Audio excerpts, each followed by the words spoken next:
Hello, Scuttlebutt listeners. Today we have an incredibly awesome guest. We have the Sergeant Major of the Marine Corps, Troy Black. Troy, how are you, sir? I'm doing well, and I got to be honest with you. The last time someone called me Troy was my mom, like in 1988, so I almost got taken aback right there.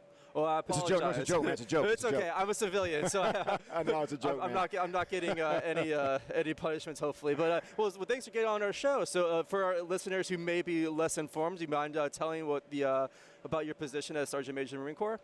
Yeah, I represent, as the Sergeant Major of the Marine Corps, the entirety of the Marine Corps enlisted force.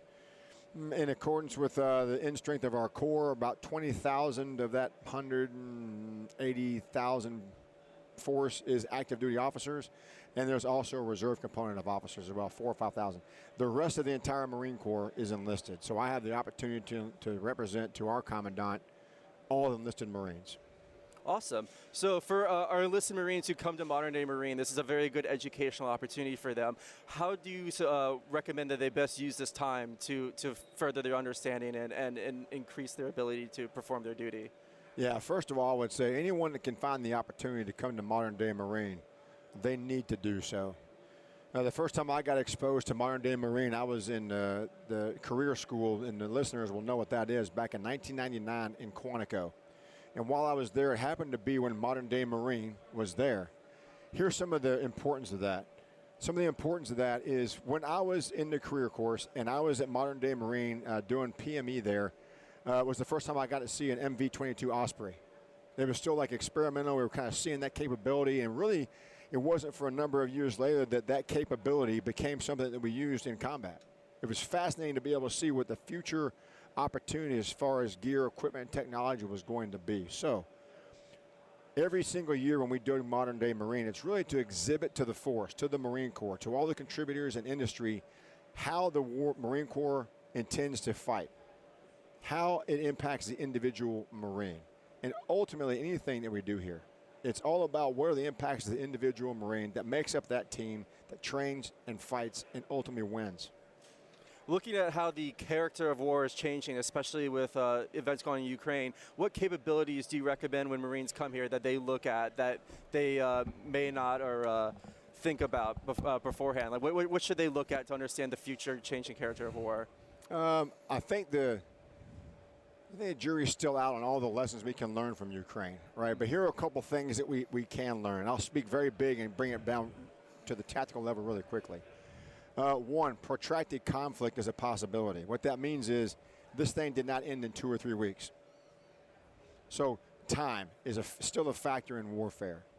And then it comes down to capabilities. Like, what are the things that are being used right now? What are the technologies? What domains do we see conflict being operated in right now? It's not just sea, land, and air, right? There's space involved in this conflict. There is some subsurface potentially that's being involved in this. There is all manner of new technologies that are being utilized right now in modern conflict, multi-domain conflict in Ukraine.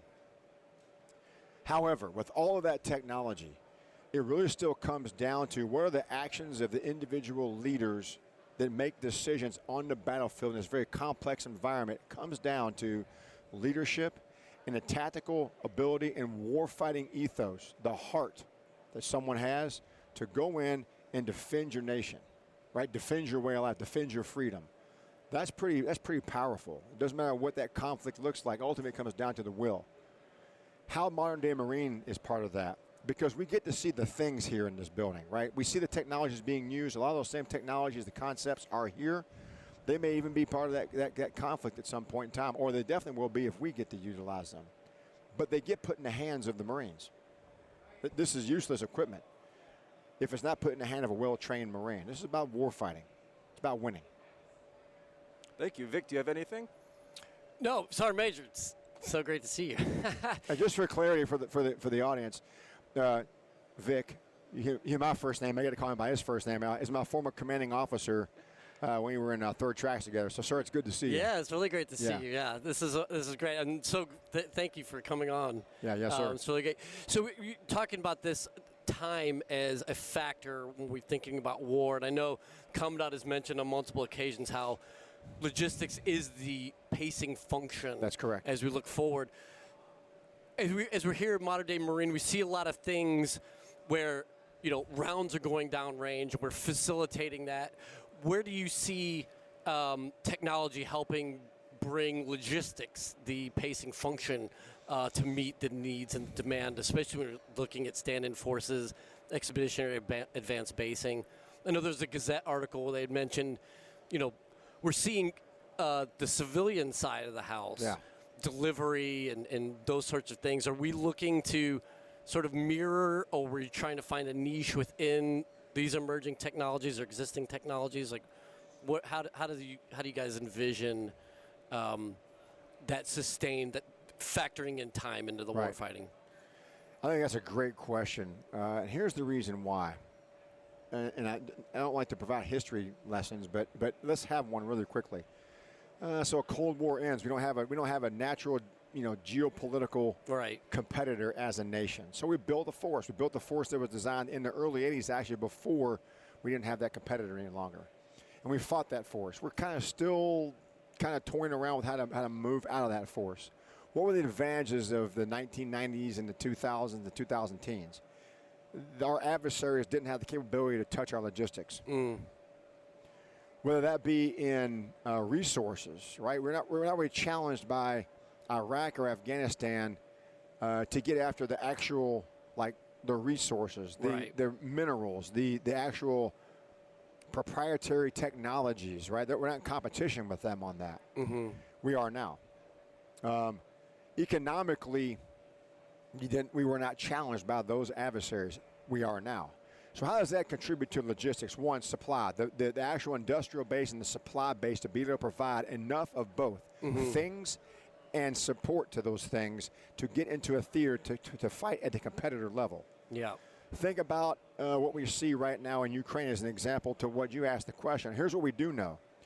With a very well supplied capability from the entirety of NATO and other nations, Ukraine has been able to compete and maintain and be able to actually be on the offense against Russia.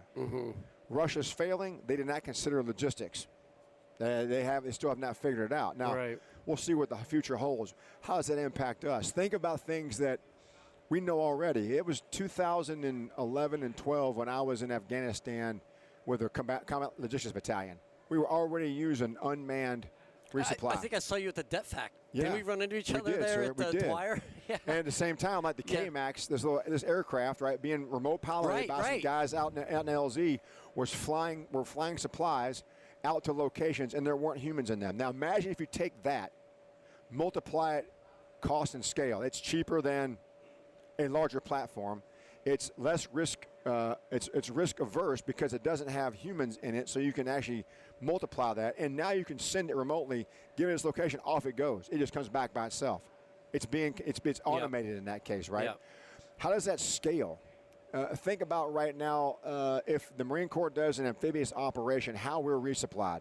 It's by a limited number of connectors. It's LCACs. It's an LCU, putting along, which are very valuable. We have to have more of those things. But how can you increase that scale? Yeah, no, all those, you have to factor in sleep and rest all of and that, right? chow. In the meantime, from a secure logistics hub somewhere tens of thousands of miles away, or thousands of miles away, underwater, remotely piloted, offshore to this operation, there's already logistics staged. It's subsurface. It got there on its own. While the assault force tries to get, so just think in those terms. So just from the industrial base down to how it applies tactically, all of that logistics is still relevant and resolute to success. Sun Tzu talked about it a little bit. He mentioned it once or twice.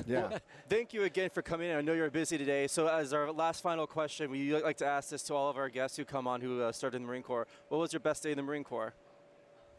Say Echo Company, third tracks. It would be, except for when I met my wife. Thanks, sir. Nice try.